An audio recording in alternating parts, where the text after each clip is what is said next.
चाहे वो रशिया हो, चाहे वो चाइना हो, चाहे वो यूएस हो, चाहे कनाडा हो, वहाँ की जो इन्वेस्टमेंट थी वो डायरेक्टली इनडायरेक्टली अब इधर को मूव होगी और वो शुरू हो के चुका है प्रोसेस। इस वक्त मोस्टली कंट्रीज़ के लिए दुबई के वीज़ा पता है आपको बैन है, इंडिया की, पाकिस्तान की, फ़िलिपीन की, बांग्लादेश की, श्रीलंका की।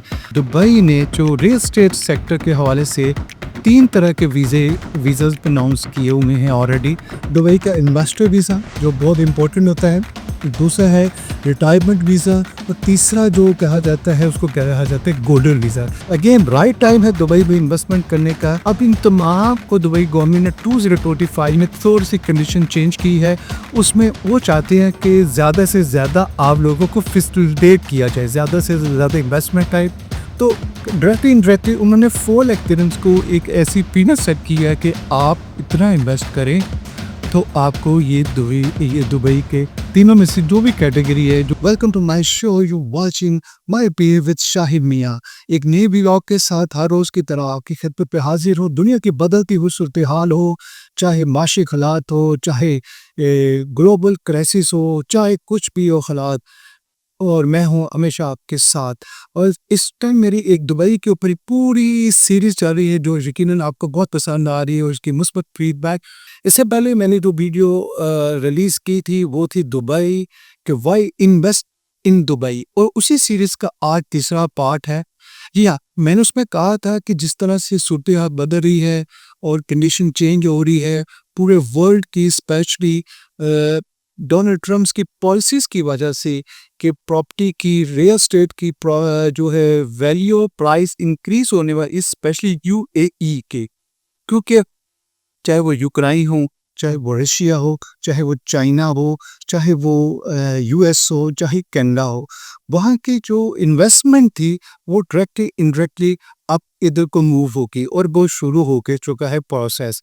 मेरी प्रेडिक्शन 100% ट्रू साबित हो रही है और इंशाल्लाह आइंदा भी, क्योंकि मेरा जो तज़िया होता है वो फैक्ट एंड फिगर्स के ऊपर होता है। इसी मैं चीज़ को आगे बढ़ाते हुए आपको बताऊंगा कि अभी दुबई ने जो रियल एस्टेट सेक्टर के हवाले से 3 तरह के वीज़ाज़ अनाउंस किए हुए हैं ऑलरेडी, जो कि 2025 की अपडेट के साथ मैं आपको बताऊंगा कि ताकि इस वक्त मोस्टली कंट्रीज़ के लिए दुबई के वीज़ा पता है आपको बैन है। और स्पेशली हम साउथ एशियन कंट्रीज़ की बात करें, इंडिया की, पाकिस्तान की, फ़िलिपीन की, बांग्लादेश की, श्रीलंका की और इस तरह की कंट्रीज़ की। लेकिन जब आप अगर अप्लाई करने लगे दुबई का वीज़ा रियल एस्टेट सेक्टर में रहते हुए, तो पहले 3-4 चीज़ें कंफर्म कर लीजिएगा। मोस्टली मार्केट में ऐसे लोग भी आपको मिलते हैं जो टाइमली, यानी कि आपसे आपका टाइम भी ज़ाया करेंगे और आपकी जो जब आप पूंजी है या जो आपकी पेमेंट है वो भी ज़ाया जाएगी। इसलिए आप इस चीज़ का यानी यकीन कर लें कि आप एक किसी सही प्रोजेक्ट में पैसा लगा रहे हैं कि नहीं। अगेन राइट टाइम है दुबई में इन्वेस्टमेंट करने का, तो इंतज़ार न कीजिएगा। अच्छा, मैं बताना चाह रहा था कि 3 तरह के visa Dubai real estate sector यानी कि ऑफ़र करता है कि अगर आप हमारी प्रॉपर्टी में इन्वेस्ट करते हैं तो 3 तरह का वीज़ा हम आपको ऑफ़र करते हैं। एक है जी दुबई का इन्वेस्टर वीज़ा जो बहुत इम्पोर्टेंट होता है, दूसरा है रिटायरमेंट वीज़ा और तीसरा जो कहा जाता है उसको कहा जाता है गोल्डन वीज़ा। अच्छा, इसमें थोड़ी-सी चेंजिंग्स आई है 2025 में। पहले जो दुबई का इन्वेस्टर वीज़ा था ये बेसिकली 2 साल का था और आफ्टर 2 इयर्स ये रिन्यूएबल हो जाता था, और इसमें आपको देखा जाए तो इसमें 2 मिलियन दिरहम्स की आपको इन्वेस्ट करना पड़ता था। लेकिन वो वीज़ा हो या रिटायरमेंट वीज़ा हो या गोल्डन वीज़ा हो, अब इन तमाम को दुबई गवर्नमेंट ने 2025 में थोड़ी-सी कंडीशन चेंज की है। उसमें वो चाहते हैं कि ज़्यादा से ज़्यादा आप लोगों को फैसिलिटेट किया जाए, ज़्यादा से ज़्यादा इन्वेस्टमेंट आए, ज़्यादा से ज़्यादा अच्छे प्रोजेक्ट्स बने और लोगों के लिए आसानियाँ हो।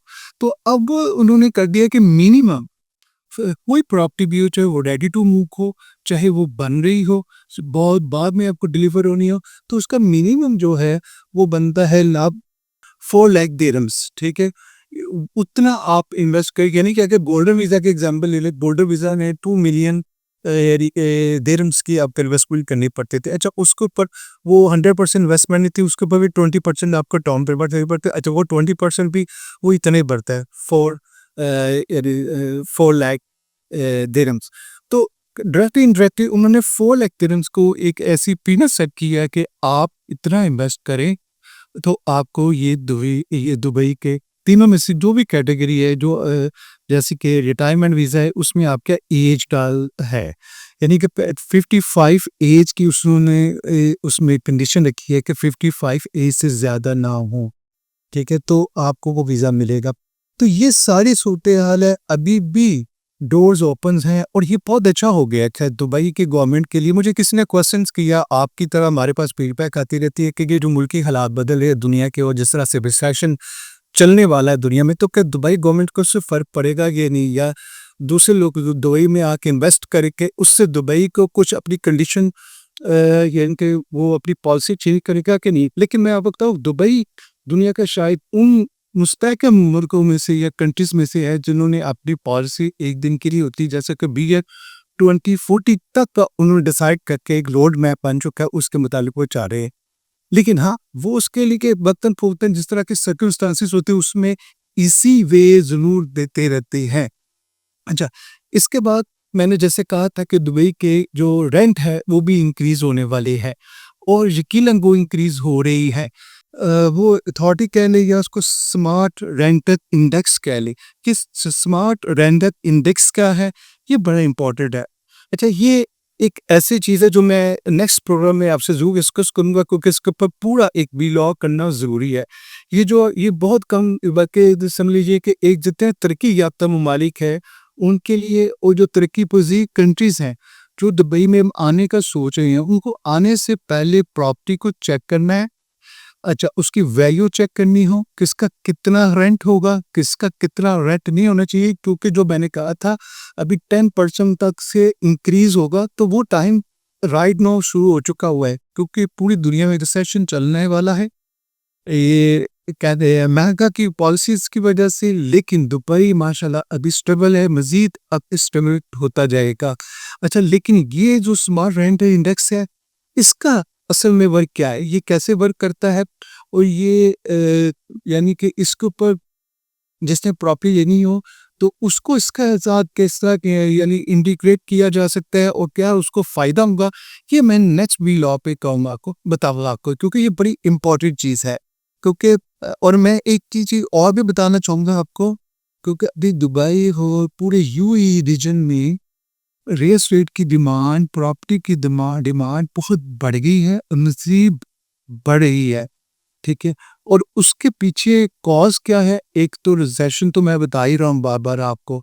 मैं कह रहा हूँ अमेरिकन पॉलिसीज़ तो बता रहा हूँ लेकिन ये दुबई की अपनी भी वजह है कि वो क्यों चाह रहा है कि हमारी रियल एस्टेट सेक्टर की डिमांड क्रिएट हो और उसके बाद रेंट्स ऊपर जाएँ और उसके बाद आने वालों के लिए क्या वो कंडीशंस हो और जिसका क्या ऐसी पैरामीटर्स हों कि जिनको वो उनके मुताबिक उस डिमांड को फुलफ़िल करें तो दुबई उनको वेलकम करे। तो ये बहुत ये इम्पोर्टेंट पर्सन है जो मैं नेक्स्ट व्लॉग में आपसे ज़रूर डिस्कस करूँगा।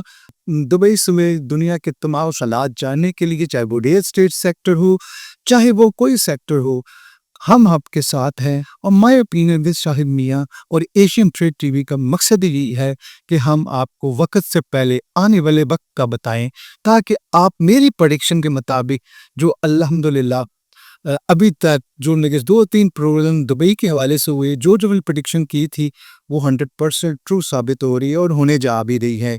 तो देखते रहिएगा, मेरे साथ बंधे रहिएगा। माय ओपिनियन विद शाहिद मियाँ।